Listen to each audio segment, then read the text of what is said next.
Welcome, guys, to another episode of the My Life, Your Life Together podcast. It's Zach and Zach. And today we are joined by Jayme Shiarla, who is in the wonderful, beautiful state of Texas. Shout out to my home state. And she is a fellow believer, just like us. And she's also a mindset transformation coach, a certified life coach, and a neuro-linguistic programming practitioner. I had to look that up because I was like, what is an NLP practitioner? My favorite thing is I usually do the intro, and before this episode, he's like, "Oh, you did the last few. Let me do this one." And then I brought up your website, and he started reading it, and he's like, "What's this? This is some big words." And I was like, "Man, got out of this one real good." He's like, "I'm glad I let you do the intro." But some of your background, you said you've had your own experience and journey through mental health and with work-life balance and stuff like that. And so we're just excited to hear from you and learn about what you do and your life story. And so welcome. And where would you like to start? What do you want to share a little bit about yourself with us? Perfect. First of all, I have to give massive kudos because you crushed that. And it's cool too because a lot of people like NLP is also like a tech coding term too. Mm-hmm. That like people get certified in that, and I'm like, yeah, that's definitely not me. But yes, so neuro-linguistic programming, the way that I like to say it is pretty much like a tactical way to rewire the brain. But yeah, my name is Jayme. Born and raised from a really, really small town in Ohio. I like to joke and say I'm a recovering Catholic, but very much on fire for Jesus. Nice. Blessed and grateful to be here. Little bit about me. Work-life balance, yes, that's part of the journey. And I mean, none of us make it through life without adversity anyways, but I have a very diverse resume, if you will, personally and professionally. So there's just a whole lot that I'm sure at some point will probably trickle in throughout this episode, but that I've endured. Nonetheless, God was there the whole time. And I'm a big believer that we can only connect the dots looking backward. And so although I don't by any means think that God put me in those situations, because I am a very stubborn individual. So I took the scenic route many of times that there we go. And learned I tend to work harder, not smarter. Let's put it that way. Yeah. So I learned a lot of lessons the hard way. But that very much equipped me to be where I am today and to be able to very much just help people experience more fulfillment in their life. It's not necessarily intentional, but it's pretty cool because I've even worked with people who are atheists and I've been able to bring them to Jesus. But again, it's mainly just to help them with their own life and how they feel about themselves and the relationships around them. And sometimes in that journey, that's what it unfolds to. So that's kind of me in a nutshell. Nice. All right, well, that was a great episode. I'd love to be back. Invite me back, guys, please. So you say you're a recovering Catholic. Yes. So you were raised in the Catholic Church. Mm-hmm. What point did that switch? What was that like? Yeah, so I'm very, very grateful for it nonetheless. But I grew up in this very small town where we had a population of 1,000 people, not even a stoplight, literally bring your tractor to school day. Yeah. And so I love it. the perk of that is that, yes, there was this ability to work hard for $1 and you have these good morals and values that you're raised upon, but also kind of this small town, small-minded people. And then you're forced to follow religion, right? Which wasn't a bad thing because God, at least again, was in my life from the day I was born. But my parents got divorced when I was 5. And so at that point, anger and alcohol raised me. So it's here I am being forced to go to church on a Sunday to be serious, because even our CCD teachers were like, this is the house of the Lord and there's no laughing here. So it's scared, but I'm forced to be here, but then also supposed to believe in this thing of heaven and following all of these rules to be a good person. But then behind closed doors, that is definitely not what my life was like Yeah. 6.75 days of the week, right? Like Right. Yeah. outside of that. And so, yeah, that just is kind of where that journey came. But then death is a big part of my life. So around the time my parents got divorced, my grandfather died of leukemia. There was even one time as a kindergartner, I couldn't even go to school because like the semi tipped over in front of our driveway and he's like bleeding out. And so I'm just like sitting in the window, like EMS is all in the way. So we can't get out of the driveway to get to school. And just even throughout that, again, more just like toxicity, emotional, verbal abuse, a couple of like physical abuse moments. And then again, just alcohol being the coping mechanism. Then in 8th grade, I lost an uncle to suicide. Oh, wow. And it was literally the day after they increased the dosage to his antidepressants. And then that was at the same point I got put on antidepressants. And then fast forward to 16, 2 of my best friends died in a car accident on the same day. And so because it was a small town, 2 of the 3 churches that I attended, because the priest like was like all 3 of the parishes, if you will, I had to leave a funeral early to go get to the next one and listen to essentially the same homily given for 2 of my friends that died way too young. So now I'm angry at a God. And now the 2 places that I'm forced to go on a Sunday that I don't even really want to be at anyways, I'm hearing the same songs that were played at their funeral in a normal Sunday mass. And so at that point, that was kind of when my mom stopped forcing me to go to church because I'm like, yeah, this is a no for me. So that was kind of when I first ever initially like walked away. And then when I had graduated high school, I kind of made my way back into it, but that was because I ended up getting into a very abusive relationship with a man who is literally a mimic of what I had witnessed growing up, essentially. Right. And I was like, well, if I'm going to marry you, we need to go to church. So now it was like me putting this rule on him, and I wasn't taking out of church, and I didn't have a relationship with God, but I went because that was the rule, and that's what we had to do if we were ever going to get married. And then it was kind of in that where God was started working, where it's like over time I have more to my story, but I'm not going to bore with the details just now.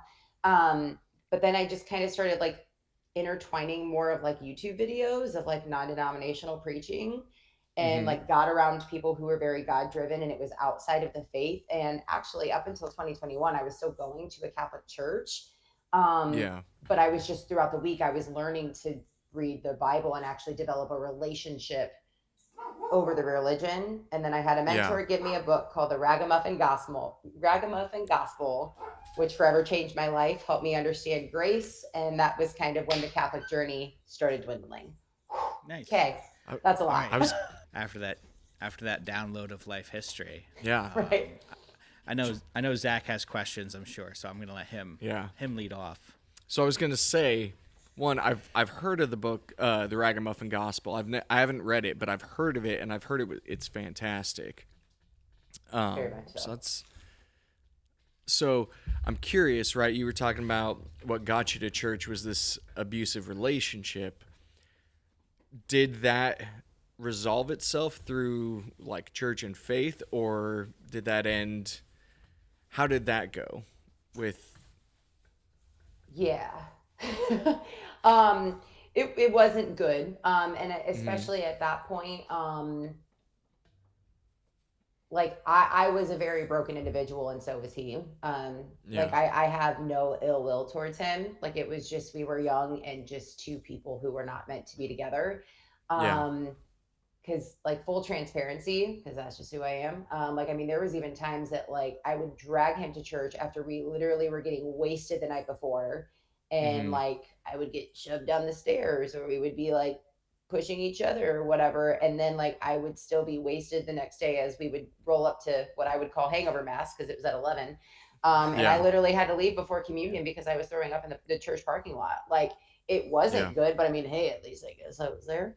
But no, it's a part of the journey. Hey, there we go. Yeah. But yeah, at that point, no, like it ended. And God very much was protecting over that situation because luckily no marriage or kids ever came from that. In this journey, I attempted to kill myself on multiple occasions. One in particular, I like to go scuba diving. You guys cool scuba diving? Okay. Go for it. All right, we're taking it super deep now, right? As if that story wasn't already heavy. But it just feels right to share right now. So in that journey, and even at this moment, it actually still wasn't the point of ending the relationship. But there was a moment on New Year's Eve. I got insanely wasted super, super early. I was with him and his family at their New Year's Eve party. Don't even remember what happened, but I was acting a fool, apparently. And my dad was the one that randomly showed up to pick me up. And I did not have a good relationship. And here I'm like, dude, you're the reason why I'm with somebody like this. Like I was well aware. So it was like raining. And I remember I threw myself out of the moving vehicle because I wanted to get away from my dad that bad. And somehow in heels ran a mile home down some back road to get to my mother's house. Mind you, my parents are divorced. So now I like run into my mom's house and my dad is trying to figure out how to get to my mom's house because I'm obviously a mess. Locked myself in the bathroom, attempted to slit my wrist and it didn't work. And then I don't remember, like I blacked out. And the next thing I do remember is I wake up and I'm laying in my bed and I was like probably 20 or 21 at this point. And my mom like had me wrapped up in her arms. And at that point, like, so she's laying in my bed with me and I was bawling my eyes out and I was begging my mother to let me kill myself. And I was like, I won't do it unless you let me do it. And it wasn't until years later when I actually genuinely was going to church and being appreciative of that place with God. There was a priest that had a homily about it. And he's like, I want you to think about the darkest moment in your life. And I want you to picture where God was in that moment. And I'm like, hands down. Like I was like, he was either in the corner of the room or he was literally the one hugging both of us together to make sure nothing happened. So God was there the whole time. I may not have been near him, but he was very near. He was near in you. Those moments. So, did that answer your question? Yeah, that was fantastic. Yeah, that's one. And I always, anytime someone on our episodes opens up and is vulnerable like that, I want to thank you, one, for being willing to share that with us, to be able to walk through those experiences with us, because I know that's a lot of times that's not easy. So thank you for that. Of course. So how did you get from that place of, wanting to end your life and in such a broken spot to where you're at now, walking in faith and walking as this life coach and stuff, to be able to help other people? Great question. So what's crazy is, and especially what ties into the whole work-life balance aspect. So despite drugs, alcohol, food, and unhealthy relationships being a big vice for me through that, I was just, I was a straight A student. I did basketball, volleyball, cheerleading, track, softball, and was babysitting by the age of 11. So like I always kept myself busy doing all the things. And because of the environment I grew up with, like I'm still also grateful for it, despite how maybe unfortunate it was, because like I function well in chaos. It was the quiet that gave me anxiety because I'm like, I can't control and I have no idea what's about to happen. But when it's chaos, then I at least know how to assess the situation, right? So in that, I did have a lot of positive habits of things that I was working on, right? Like just on a day-to-day basis, like since 2013, I've been getting up at 4:03 in the morning. I would start my day with a motivational video. I was in the gym 2 hours a day, 7 days a week. I was volunteering, coaching special needs cheer, and I was the sports director of Ohio, and I launched it as an Olympic sport for the state of Ohio. I was doing Hair on Dead People. I was volunteering as a facilitator for grieving kids due to death of a loved one. Like I was doing a lot of positive things that also was like helping me do that. But the biggest blessing I would have to say is that I got sucked into a network marketing company. I'm not doing it anymore. Don't worry. I'm not going to sell you on financial freedom or tell you about a product that's going to make you feel awesome. But what that company did bring me was the gift of a lot of positive individuals who were faith-based and were really into personal development. So that's kind of where that journey started, where I was like really much like starting to work on me and really seeing life as it happened for me, not to me. And when that started to change, then that's obviously where I started to change. And I started like feeding myself more positive brain food, if you will. Um, and then that's when God started really, really coming into my life. And actually, I was living in Connecticut at the time. And that was when I was like still very much going to a Catholic church. Moved here to Texas and was introduced to this church called Red Rocks Austin, which is non denominational. I feel It's like amazing. I've heard of them. Red Rocks Worship. So Red Rocks is based out of Colorado, but Red Rocks Right. Worship is probably a lot you hear when you listen to Christian music. But we have a campus here in Austin. We do their songs, Zach. We do their songs. Okay. So good. So good. I'm a fan. I drink the Kool-Aid hard, I'll be honest. But it was really cool because like I have no idea why I got brought to Texas. I literally was living in Connecticut by myself. Knew I didn't want to go back to Ohio because I love my family dearly, but I do better loving from a distance. And my coaching was virtual. So I was like, I can live wherever. So I literally was Googling best places for a single 30-year-old to live and go. I'd never even been to Texas. I didn't know anyone. I didn't know anything. I didn't even know that Austin was some thriving city. All as I cared, I like was on the phone with the dude to one of the apartments and I was looking at the website and I was like, awesome.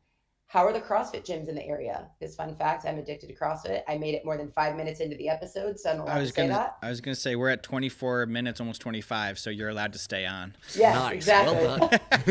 But yeah, and he was like, ma'am, I don't know. I'm like, no worries, I'll figure it out. I'm like, is it safe? And he's like, I think so. I was like, cool, send me the lease. So I gave away everything that didn't fit in my car, and 3 weeks later just showed up to Texas. This church pops into my life. I ended up getting rebaptized. I was captain of the greeting team. I do God behind bars. And so it's just like, I think that's a combination of me willing to draw near to him, but I think God was continuing to work and soften my heart too. And that's that. I just think it's because I always like, it makes me like, it's always interesting when people ask the question, like, what was the moment?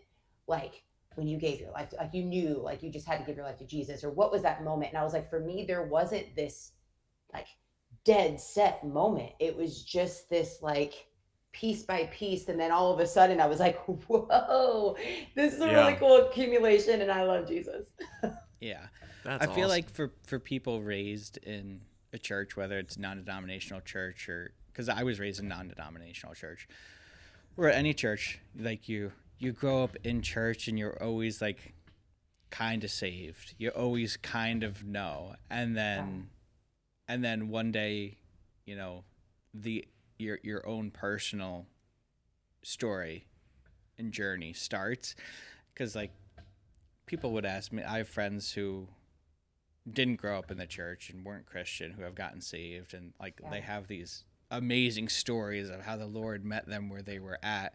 And I was just like, that's awesome. They're like, what's yours? And I was like, I mean, I remember a moment that I was kind of like, I need to take it more seriously, but there wasn't this, you know, divine impartation of like, all right, I'm saved now. There wasn't the radical, like, crossing the line shift. And I've had this talk with a few people at our church where I almost think it's like, it's harder to define where your journey began as a Christian when you've grown up in it, because for a while you at least, well, thank you. For a while, because like I've always gone to church with my parents, and I mean they helped build a rather large church in the area here, and like I felt like I was riding their coattails of Christianity, if you will, and like I could get by on that. And then the older I got, and you know, started dating my now wife, and you know, we grew closer together, and I grew more as a person. And it's just like, oh, I can't rely on my parents' faith to get me through my own issues anymore, because the older you get, the more issues you got. So, yeah, I'm fully on board with people who are like, I don't have that one defining moment, because I don't think there needs to be a one defining moment. It can also be incremental steps. Yes. Yeah. Thanks for summing up my monologue. Oh. Sorry. Go ahead. I was just thanking him for summing up my monologue. Oh, I love it. See, there you go. It's the cohesiveness for me. Yeah. I love it. There was I can't even remember the name. It was some big business guy who's Christian based, and it was like a reel or something that I saw. And I loved the analogy that he gave on like with knowing God. And he's like, Mm-hmm. there's so many people, and it made me think of it because the way you said it too, like if you're already like around it, like you don't know any different, but you don't understand the significance because it's just kind of Yeah. always been That's there. So good. it's like you take it for granted. And the way he described it though is so many people, like say with Michael Jordan, right? Like if they're like a Mm-hmm. big fan of him and they know every single stat, like they know all of this type of stuff. But then all of a sudden you sit down and like you start telling somebody that and you're like, okay, cool, but that's like knowing of him, but like what's he like behind the scenes? Like you don't know him, Right. right? So it's like Yeah. you know at Yep. surface level that like just even so growing up in like whatever type of religion, you have the basis of like the stats in the Bible. Hey, I know he Yeah. did this. I know Moses split the sea. I know Noah built the ark, right? But it's Yep. like to develop an actual relationship, like, nah, but my God, like, and when you like have that intimate relationship, it's totally different. Like, so it's like you know Right. of him, you've heard of him, but to experience him is something completely different. Yeah. Time with Right. him is completely different. The Exactly. difference between knowledge and relationship. Yeah. Yeah.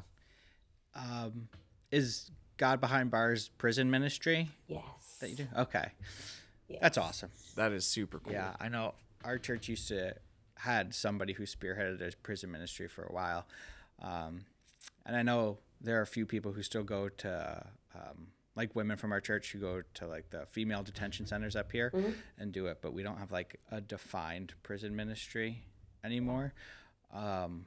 But uh, I've heard so many good stories about it because like it's tell us a little bit about that because that piqued my Yeah. curiosity. So I love it. And it's one of the first things like I asked a couple of the other volunteers, and don't get me wrong, like serving is serving. So like I wouldn't judge anybody for that. But like I asked, like, what made somebody want to do it?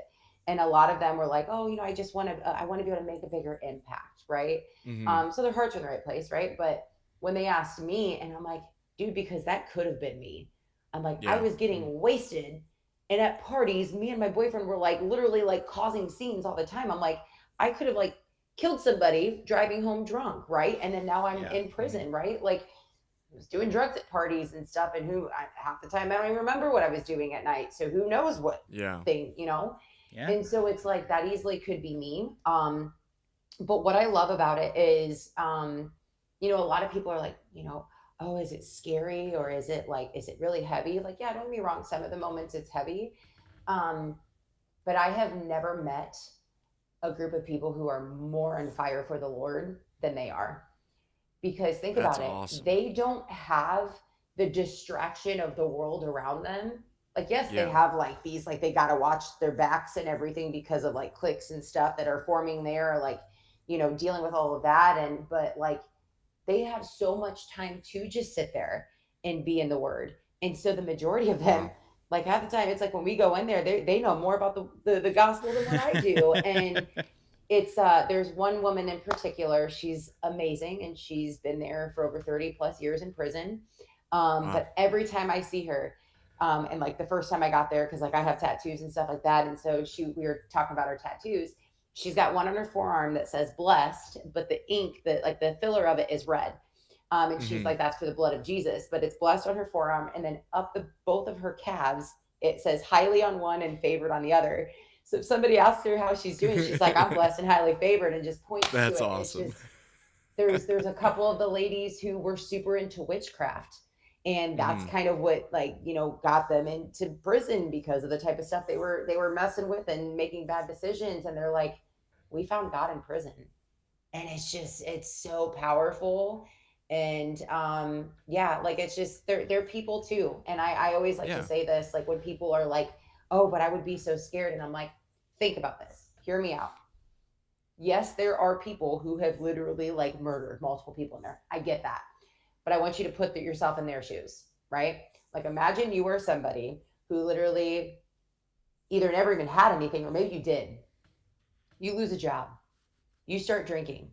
Now you're drinking more and more, and this is causing a conflict in your relationships. Everybody leaves Yeah. you. Now you don't have any money. You don't have anybody to support you. You're out on the streets. Like these people don't choose to end up that way. Like sometimes like one thing could cause you to make a terrible decision. Yeah. So Yeah.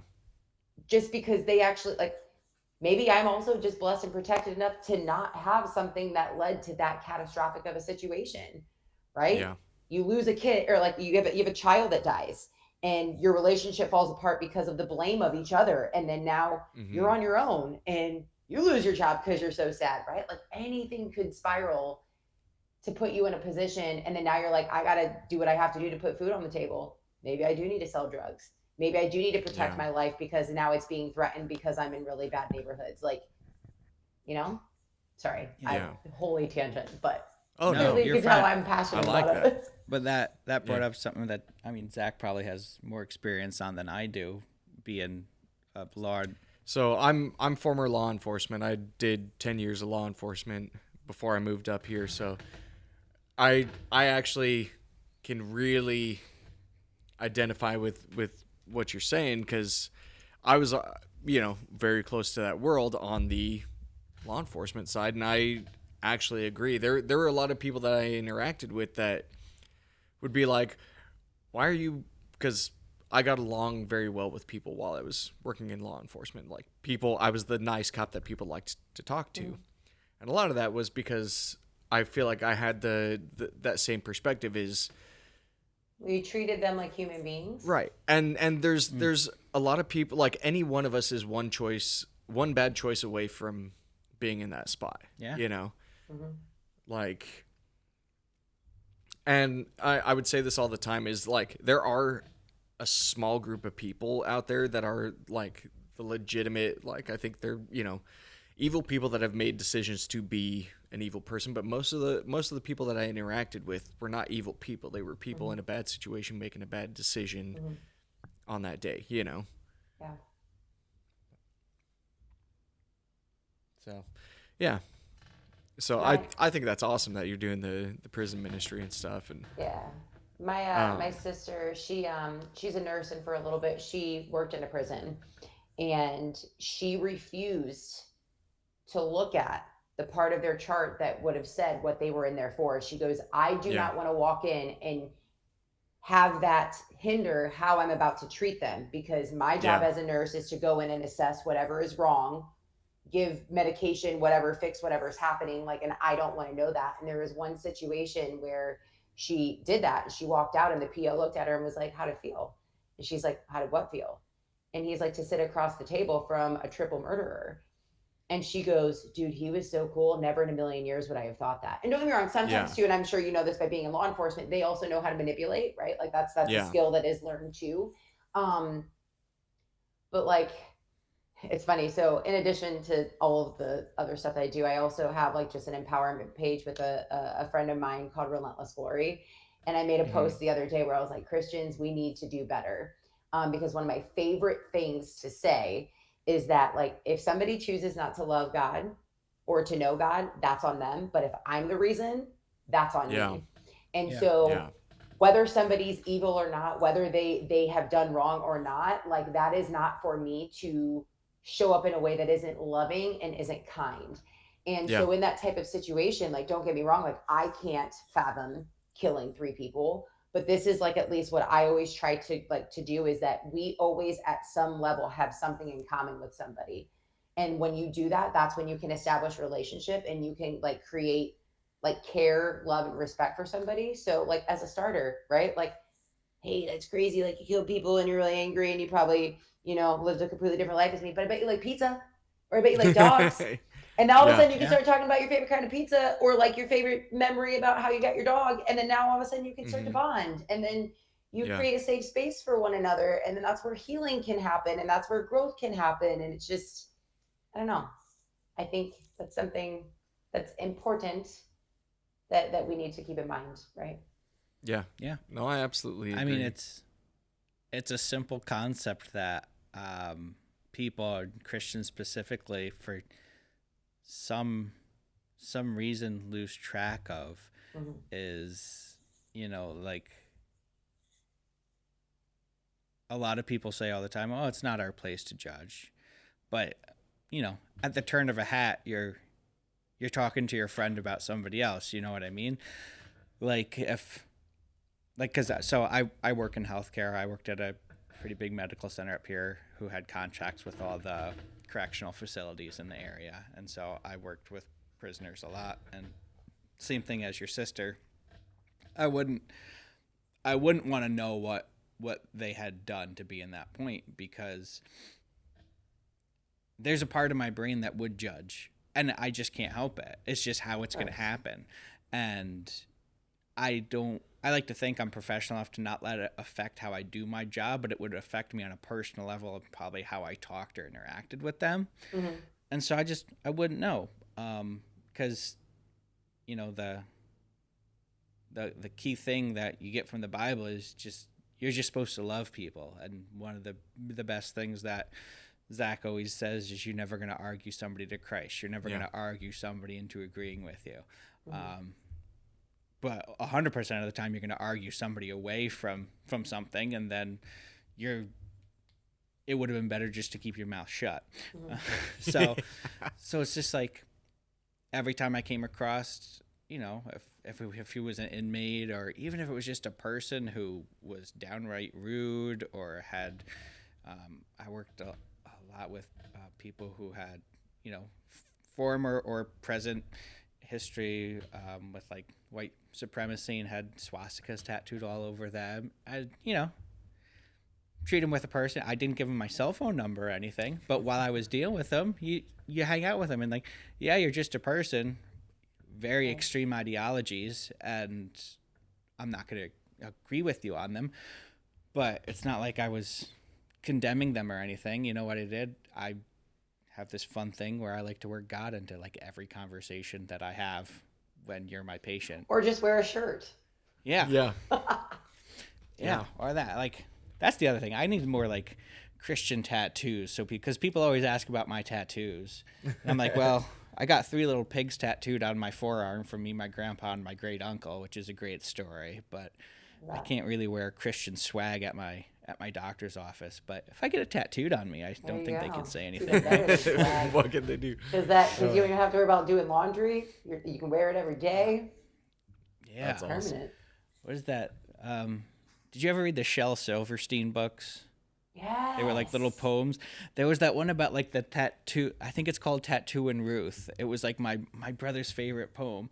This starts off with like Tattoo and Ruth tattooed me a suit, and I can't remember the rest of it. But basically, the illustration is this guy who just had like a suit tattooed on him, and that's reminded me of it. And wow, hang on, this is gotta love Google. Let's see. Oh, that's true. Pulling it up. If it's not called Tattoo and Ruth, I'll eat my hat. It's Tattoo Ruth. You are so good. Tattoo. Yeah. Nice. Hat stays intact. Let's see. This is so good. Yeah, no, you're right. Tattoo and Ruth. Collars are choking. Pants are expensive. Jackets are itchy and hot.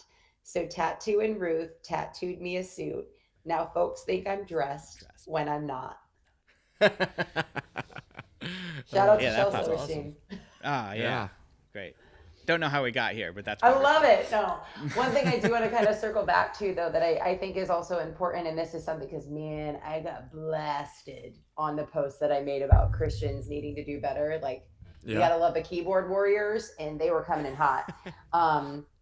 There was a lot of the self-righteous Christians, and then there was even some atheists that were chiming in on it. But I think what's always important, too, because you mentioned this about, like, how it's not our place to judge. Yes, but it is, because, you know, we still do have, like, you can't have, this was my problem with why I always joke and say about being a recovering Catholic, is because I felt like I was living in so much legalism that I was a Pharisee. Mm-hmm. And that's not what it's about. But you can't swing the pendulum all the way over to the grace side and just completely forget about law altogether either. Right. And so I think that there is a tactful way to gracefully give truth, where it's like what you were saying with that guy, like, okay, completely, like, being willing to have a conversation, not to try to argue to prove that you're right, but just genuinely getting curious and having an open conversation, and offer the opportunity to talk about it and talk about the truth, right? The way. you Yeah. know? Yeah. But you can't just jump right into that, right? Because then it's like the Right. legalism, like, oh, I'm going to shame you for this, and because you didn't carry ice cream in your back pocket on a Sunday, you're going to hell. Yeah. Yeah. I, you're absolutely right, and I'm assuming you're probably about to say the same thing I was going to say, but like, yeah, there's a difference between passing judgment on somebody and then judging the actions of others, and then stepping in with well orchestrated correction. Yes. Because if Yeah. I see somebody Very doing, beautiful. That was very those well are his worded. words. I've heard him say that like a dozen times in the last week. No, Last week. okay, not the last week, but yeah, because like you said, there's a difference between, you don't just want to judge somebody and tell them what they're doing wrong, or judge them behind their back, but Pull the wood out of your eye, right? Isn't that the scripture? exactly. Yep. Well, and it's one thing that I heard. I don't know. I've heard it at several different ministries, but I think it rings true. Is people don't care how much you know until they know how much you care, and once you establish that relationship at some form of a level, that's when you can bring this. Hey, Yeah. let's start working on this and bring some sort of corrective, help into their life instead of just starting off the bat with, ha, you suck. It's like, hey, let's build some sort of relationship so I have a place to stand on as I'm telling you why you should be changing this. Well, and it's like, you figure like, the analogy, I don't know why this is what popped into my head, but like a 4-year-old, you're not going to be like, oh, hey, you're running around with a machete right now, and I love you, and you just have so much energy, kiddo. No, like you're gonna love them enough to be like, dude, like this isn't safe. Like we should let's go set this machete over here for a little bit, right? Yeah. Like you need to be able to have that balance with it. So it's like being able to love them to that point and then to be able to provide that correction. Also, side note, because I don't want to forget this, and I'm going to be super bummed if this is something already that you guys do. Like, do you guys refer to yourselves as like two Zachs, one brain?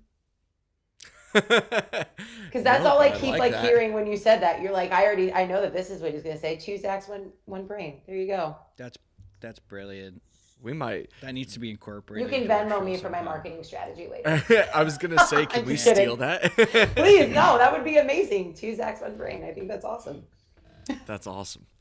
So, with all this, how did that lead into doing, because you do like mindset transformation, life coaching, and so I actually, at a small group I had this morning, I actually brought this up because I think mindset and your thought life has such a powerful impact on everything else that goes on in your life. And to bring it to scripture, I mean, it talks about like transforming your mind, and it talks about bringing every thought captive to the lordship of Jesus Christ, and I think that has such an impact on what you do, how you do it, and how the rest of your life plays out, even subconsciously.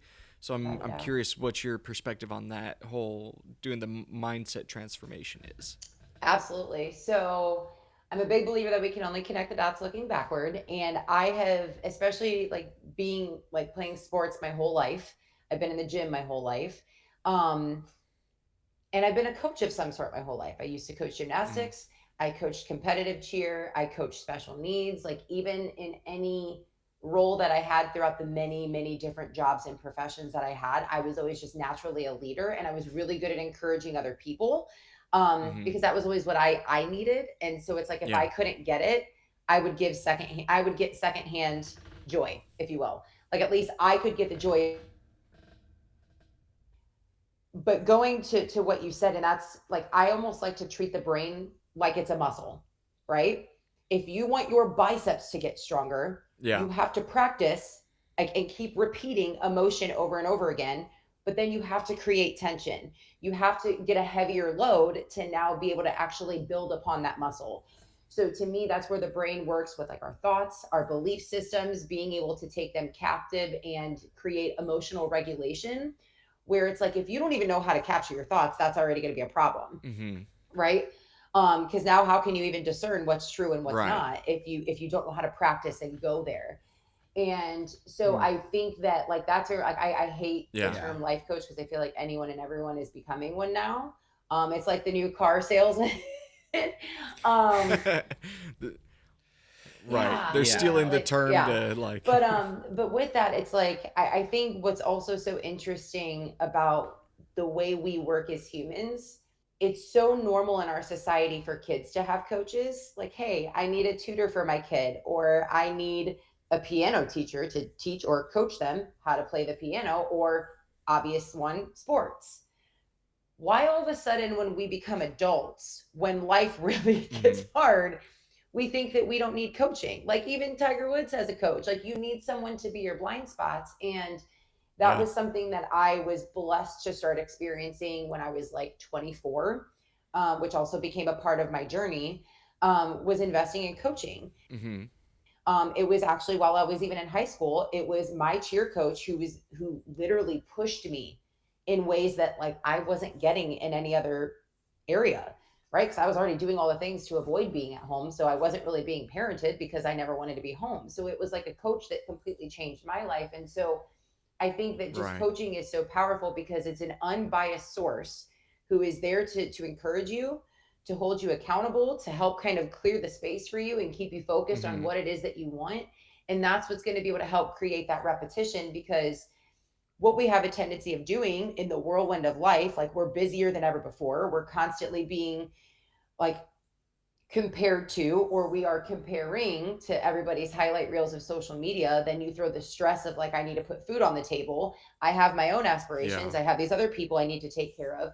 It's hard to really make space to genuinely practice that and hold yourself accountable to do that on your own, because that's the deepest work of all, right? Mm-hmm. So having somebody there to be in the trenches with you, to like Yeah. call you on those thoughts, to help you start to shift those thoughts and to rewire like that new default mode of what typically would be your natural thought process of when something goes wrong or when something goes right, and to get out of bed in the morning and want to do anything.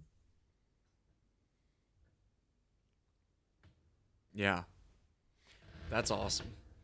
How did so read a little bit of your bio, on your website and stuff. So Hmm? you mentioned you had these coaches in your life. With that whole mindset thing, was that something that someone in your life kind of taught you to take hold of, or was that something that you discovered on your own going I through think some I of these very much discovered it on situations? my own, for sure. Not think. I actually know for sure. I take it back because, well, one, I obviously always had all these coaches because I was in all these sports. Um, and the Mm-hmm. first coach that I ever hired, she was a mindset nutrition coach.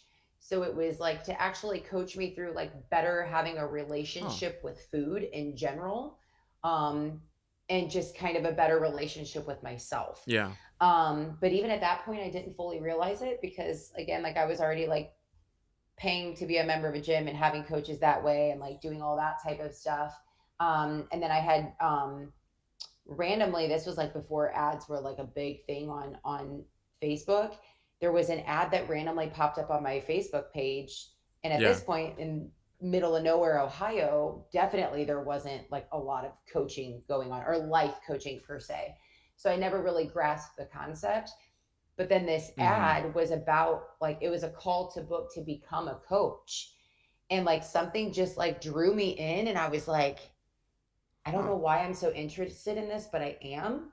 I'm like, because a coach has just been a part of my identity my whole Yeah. life. Like, it's free, why not?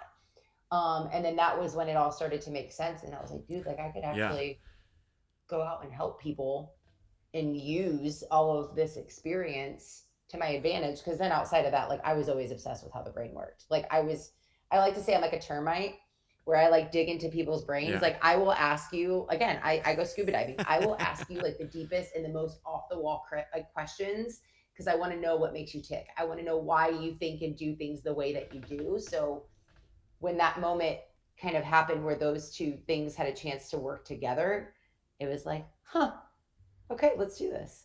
That's awesome. And so you got into that. Did that lead into Yep. the neuro-linguistic programming? Okay, so it was like a gradual, you got into the coaching, the like mindset and lifestyle coaching, and then digging into that brought you to So actually it was, yeah, I was going to say that the coaching, this discovery call that I did, the actual coaching program was to certify you as a life coach. And then it was also to teach you how to build and like establish and then like build and grow a coaching business. But in that, they also had tied in the NLP certification. So yeah, I had no idea what it was. And at the time, because again, like I was still getting more and more involved with my faith and my relationship with God. But at that point, this particular coaching, it was out of the UK actually. And especially when you go deep, deep into NLP, there's more of some of the like woo woo stuff where it's like the crystals, the chakras, the EFT, the tapping. And so I drank that Kool-Aid for a hot second, not gonna lie. yeah. But like I'm glad I did too, just to know why not to. Like, at least, again, it gives me another tool in my tool belt to know and understand, Yeah. like, those that are Good doing point. that. But yeah, so it just kind of naturally happened. Yeah. So for people listening that don't know what neuro-linguistic programming is, and that's of course it's definitely not me. I know what it is. He has no I idea. mean, come on, Zach. I thought you even looked What this up. You is should have this neuro-linguistic memorized. That programming? was your homework. No, what I like to say, like for me, it's just the tactical way of rewiring the brain, kind of how I said at the beginning, where the way that I describe it is like, and that's kind of where the whole training your brain came in, where it's like, okay, let's actually discover some clarity around your goals. Let's establish habits that are like what you're currently doing, whether you're aware of them yet or not. Let's start tapping into some of those underlying thoughts and belief systems that you aren't really aware of that's there. So let's like unpeel those layers, bring that to surface. And then I like to say this, I can't speak for all coaches, but because obviously I'm not a therapist. That's not my world. I'm not medically licensed or anything of that nature. But I always like to say that like a therapist is kind of like the why. Like, why am I this way? Or why did this all happen? How did I get here type thing? Yeah. But for me as a coach, I like to be like, okay, what are we going to do with that? So how are we going to bring to surface what these thought processes, these habits, these belief systems are? And then how are we going to set up mindfulness, like communication, goal setting, ways to just like actually start incorporating new behaviors to replace the old. So that's kind of the transformation. That's super cool. I'm curious, right? Because you said that for a hot second, you went into the whole side of the like the crystals and all that stuff. But you're also faith based. So how do and are you able to work your faith into the coaching for the like NLP so and that's stuff? kind of Like, where like how does I that keep work? saying for me and how I describe NLP and what I do, because even at the time it was interesting, like when I was doing that, I still had everything in my headspace about it being about God. So I didn't, like, and then at one point, like I even kind of went to this like world where it was like, God is the universe is God, it is all, and I can manifest. I even hate that word. But like, I went into all of that, or like using a crystal for like the transference of energy, because I used to be a massage therapist. So that concept I understood too. But one thing, and I don't know if you guys do this, I'm obsessed with Enneagram. And I'm an Enneagram 8, which means I am a challenger. So it's been Is that like Myers-Briggs, like personality? It's type? one of those type of things, yeah. Yeah. And this one to me, because I've done like all of those, I'm always just geeked out on how like these all work. And I think that they're always good for like a baseline, but don't ever treat it as complete gospel, right? But the one that I'm able to really like help use to discover me is that more of the Enneagram one. But it's like I like to challenge everything, which is why I tend to do things harder, not smarter. It's because like even if you told me to do it, like let me royally look like an idiot and go way harder on this than what I needed to then have you prove the point, which and then I may or may not like be like, nah, but let me justify why you were still wrong type thing. But like I still kind of always like challenged it where it's like God was still like there with it. But I think part of it also was kind of like the deconstruction of the Catholicism piece. Okay. Where it's like I was rebelling a little bit. And so I was kind of allowing myself to explore more outside of just this strict religion that I knew. But yeah, so then the more and more that I've made my way back in, I don't do crystals. I don't do chakras. To me, manifesting, again, I hate the term, like it's even used in the Bible, but that just means that like this, I go more science-based now. I'm like, law of attraction, woo-woo route. I'm like, or it's the reticular activating system. If I tell you not to think about a spotted elephant, you're going to. Or if you see a red car, or we're talking about a red car, and then all of a sudden you guys leave to go to the grocery store and you see red cars everywhere, right? It's because we brought attention to it. Like it's something as simple as that. Yeah. So like, I always try to, again, the pendulum swing. A favorite quote of mine, we need water to survive, but water can also kill you. So it's like, I do my best to try to find the happy medium. So to land the plane on all of that is that I dabbled a little bit in it, but I didn't get like crazy sucked into it. And then God was still kind of always like shining in the background throughout it. But like now it's like I know the language, so I can carry on a conversation to at least, again, open somebody up to hearing me out. But yeah, I definitely don't incorporate that into my practice. Okay. Because I've always thought, talking about, especially with the world getting more open to the whole realm of like mental health and stuff, like, I believe we're 3-part beings, right? Body, soul, spirit. And so I think it's interesting when people start trying to bring in other stuff like the crystals, the chakras. I feel like they're trying to bring in the spirit, but just in a misled way, Exactly. And so, well, we also live in a world where everybody right now, which clearly is proving it's not working, which is why so many people are miserable, but yet we talk about self-love and mental health all the time, is that everybody's like, but I need to speak my truth. No, you don't. Because first of all, half the time you're lying to yourself. Like it is not your truth. It is his truth. Yeah. And so everybody is now feeling lonelier than ever because it's like, no, but I got to worry about me.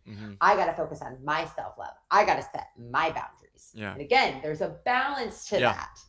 But people are swinging to that the pendulum swing to now it's like pantheism, where it's like, because God is the universe and universe is God and I was made by God, I'm God. No, you're not. Yeah. And so again, That's it's good. I love how you said it. Like it's a misguided way, and they're like parallel. Yeah. They're right alongside that. If they just veer over to this highway and you'll be on the right one. But right now you're like, don't go there. Yeah.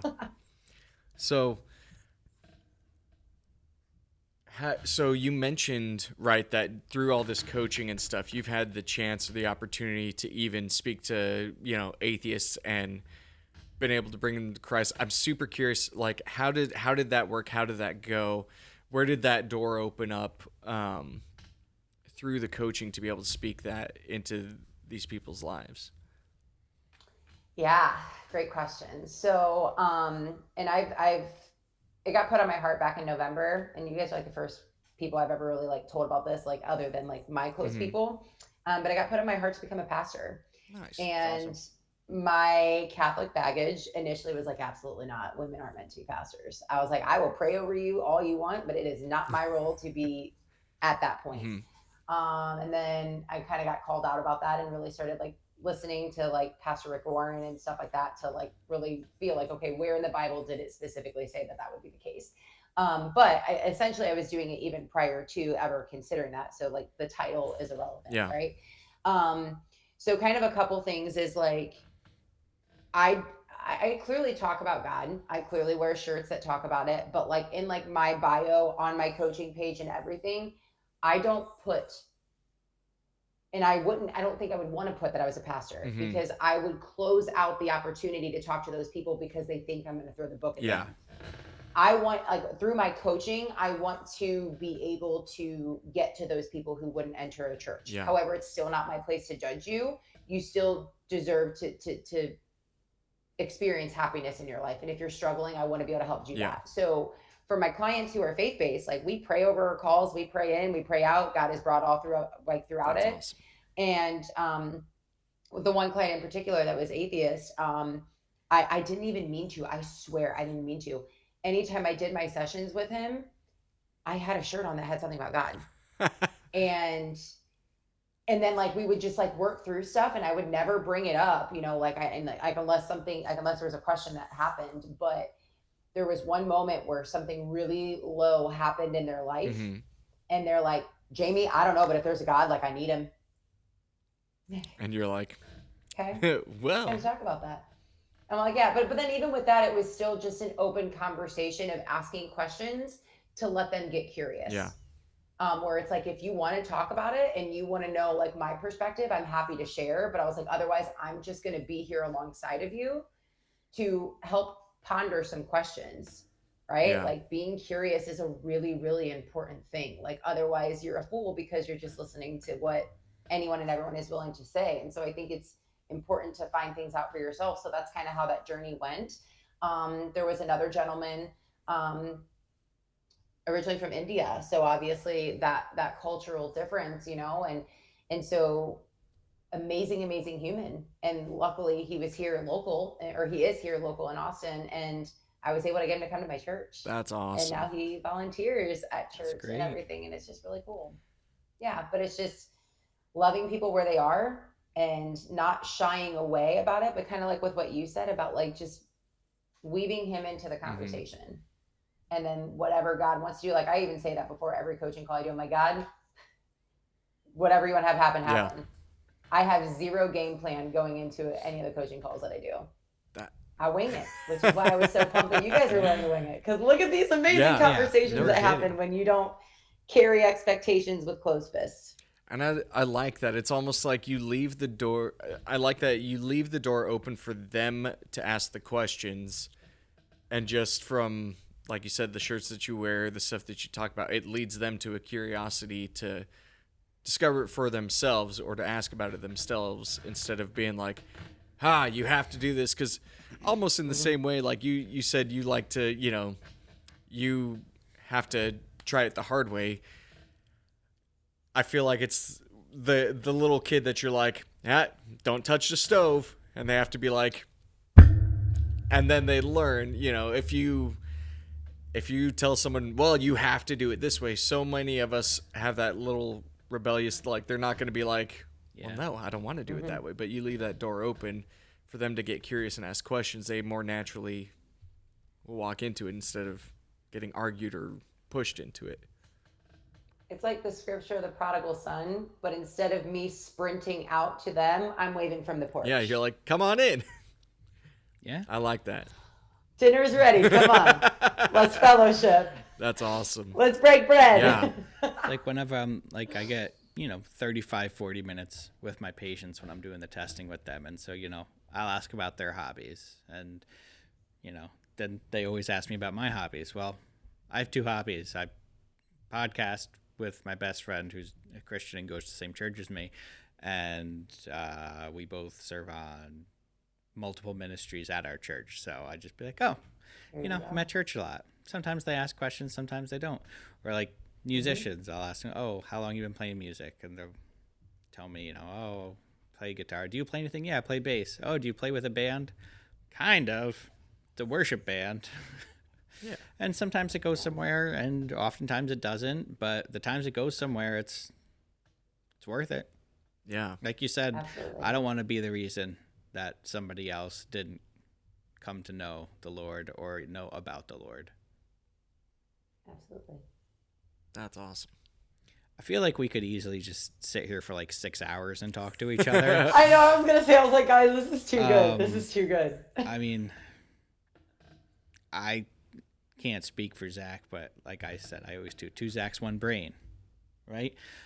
I mean, I think we should definitely do more conversations with each other because this was awesome. And I don't want to cut us short. If there's more, you want to talk about, we definitely can. Well, I was already thinking. So yeah, 2 Zach's 1 brain. I was like, man, can you guys please that is like that's the next T-shirt. I mean, already I am honored because you allowed me to be on your guys' podcast, but I have one favor, and that is for you guys to roll with that title, whether it's you use it in an intro, whatever. But it is amazing, and I think it's so appropriate. Like, I'm kind of shocked. That's why I even said it. I was like, I'm sure you guys probably have said this before, because to me it was just that obvious. And it's funny. Because we're always doing that. Like, I bet you're thinking, or he's about to say this, or and it's just. I can see it happen. Yeah. That's what's really cool, because you guys are so engaged, but there's a certain moment where you both just pull and you look at each other at the same time, and it's like the seatbelt just connected. Yeah.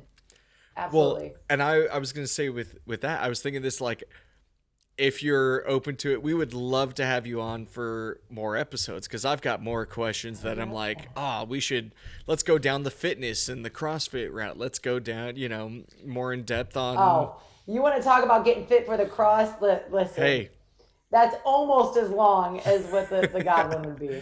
So yes, I am on board for more episodes. If you're open to it, we would love to have you on for more episodes. Absolutely. I also, we should have a full-on faith-based. So some of the people I've talked to recently that listened to the podcast, some of their favorite episodes where we had like a Q&A with our pastor. We've actually had 2 episodes with him, do like a, ask me anything question and answer with our pastor on. That was fun. It was fun. So I'm like, man, we could do something cool, like faith-based with that on the podcast. That would be so fun. Yeah. So anyways, yes, we're on the same wavelength. I figured. Y'all just made my day. Yes, I would be honored to do that. That would be amazing. You have no idea. I feel like I don't even drink Red Bulls, but I feel like I just chugged a Red Bull because I'm going to go sprint. Energized. I don't even need to open up my door. I'm just going to sprint right through it right now. Don't do that. Don't run through your door. Please don't run through your door. I don't want to pay for that. I don't want to pay for that. There you go. The door should be working. Yeah. Right. Well, yeah, like he said, thank you so much for taking time to do this. It's been a blast. Yeah, it's been such a blast. We look forward to hopefully many more of these episodes, because you're just a fun person, man. I tell you, this is so much fun. For people that are listening, watching, is your website the best point of contact to learn about you? Social media? I'm going to put links to everything in the description and stuff. But what's the best place to get in touch with you, or just to learn about you? The answer is yes. All right. All the beautiful. I always tell people, I'm like, cyber stalk me. I have posted every single day on social media since January 1st of 2017. So anything and everything that you want to know about me, I'm super intentional. Mm-hmm. My Instagram is jaymethecoach, and that is the Jayme with no eyes, Jayme. My website, coachjayme.com. Facebook is totally cool too. I actually also have a podcast called Make Time for Your Mind, which is a great podcast. I've listened to many episodes. I was about to interject when he was asking. I was like, we didn't even touch on the podcast. No. You're also a podcaster, so. Okay. Listen, no, we are here to talk about your guys' amazing podcast, which is why I wanted to be here to have this conversation. So no, that is. You guys could stay here. That's totally cool, because this is a really great place to be. But yeah, so any of the above is however you want to find me. Like I said, I post daily. I'm just very big on also transparency, and so sometimes like I get misconstrued a lot as a fitness coach because I post a lot of trials. Yeah, but feel free to cyber stalk. not that anybody needs approval if they want to stalk, but I'm giving you permission to like stalk as much as what you want. I have a question. Can I ask you guys a question? Yes, so go for it. Yep. Okay. I always like to leave anything that I do, any conversation, I like calls to action, because I think that that's important. That's how we push ourselves to grow, and we make stuff happen, right? So, my question for you guys is, after we leave here today, how are you going to go glorify God? That's a fantastic question. And it has to be today. I can't wait till tomorrow when it's church. Absolutely not. Has to be Come today. on. I can't hit a pause. No, I'm just playing. So, it is an incredibly hard question. Because, and I'm not even going to touch on anything of yours, but I just feel like our lives, like, I try to live my lifestyle. Like, anything I do, I want people to observe something different about me. And don't get me wrong, I fall woefully short driving down I-87 or I-90 when people cut me off. And I've gotten a lot better about not flipping people the bird out of the window, and I just kind of like yell at them. Yeah. But for the most part, like when I'm out and around and stuff, I just want to live my life the way where if somebody who I don't know is observing my actions, they don't get something negative from it and can actually see a difference of what I'm doing compared to the person next to me. That's a fantastic answer. This is not like there's not one big thing I plan to go do today, but after this, my wife and I are going to look at gliders for the nursery. And you darn well better believe that if, the opportunity arises to talk to somebody about something powerful for the Lord, like I'm going to take advantage of it. So that's my answer. It's better than your answer is going to be. Guess what? I'm gonna challenge that in a second. Spoiler alert. But go ahead. Okay. So I would say that mine is similar in that I want to try to live in a way, and through my relationships with people, that what I do, how I speak, how I talk, glorifies the Lord. And this is actually something that I've been thinking about with my work, because now, thanks to the great state of New York and how difficult they are, I'm not in law enforcement anymore. I work in the electrical field, and so I'm doing like construction sites and stuff like that. So I want to conduct myself in a way that, similar to what you said, shows that there's something different about him than the other guys that I'm around, and what is that, and try to draw people. And I've actually been able to work that into my friendships that I've built with my coworkers.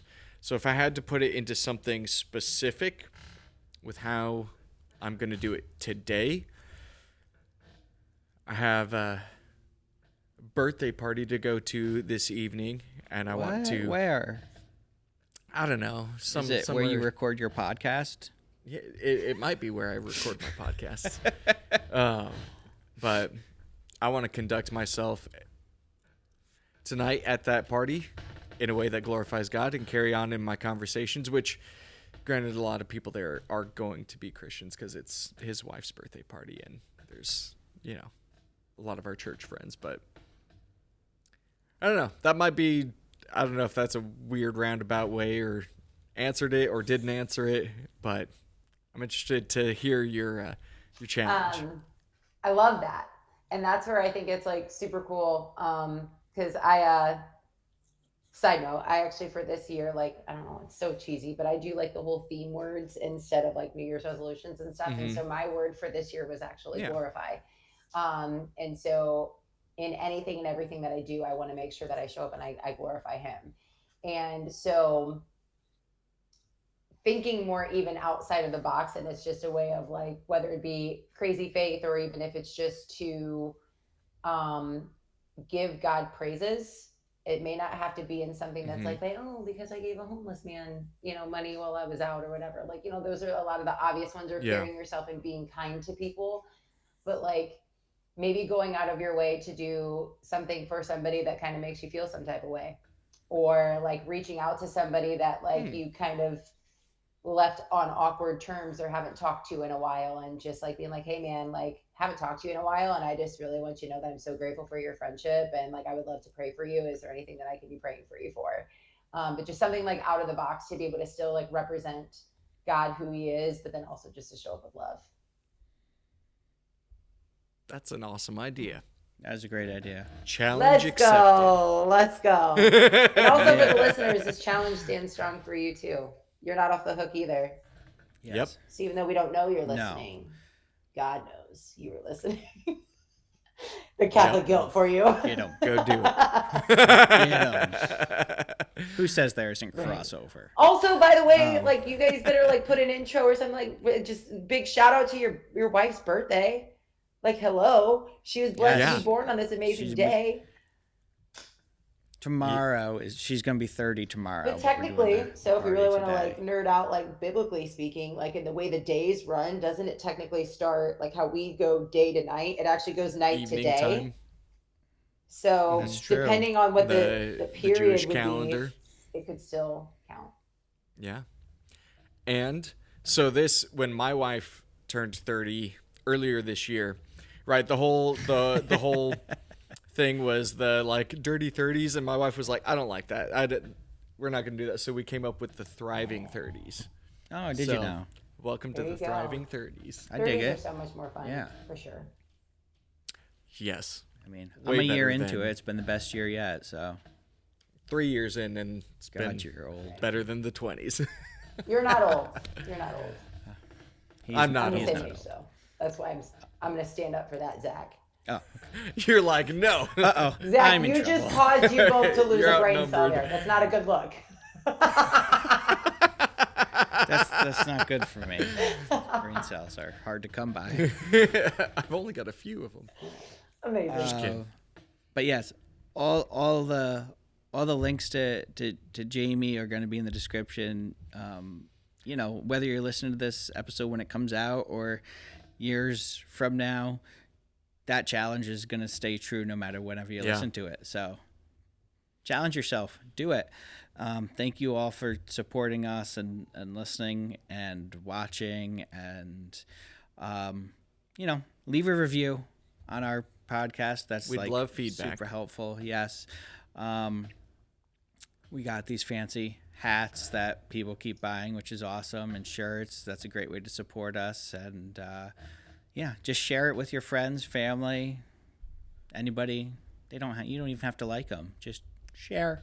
It's going to be great. And share Jayme's content with your friends and family. And if you're looking to get some coaching, check out our website. Yes. Yeah. So thanks for listening, and we'll see you next time.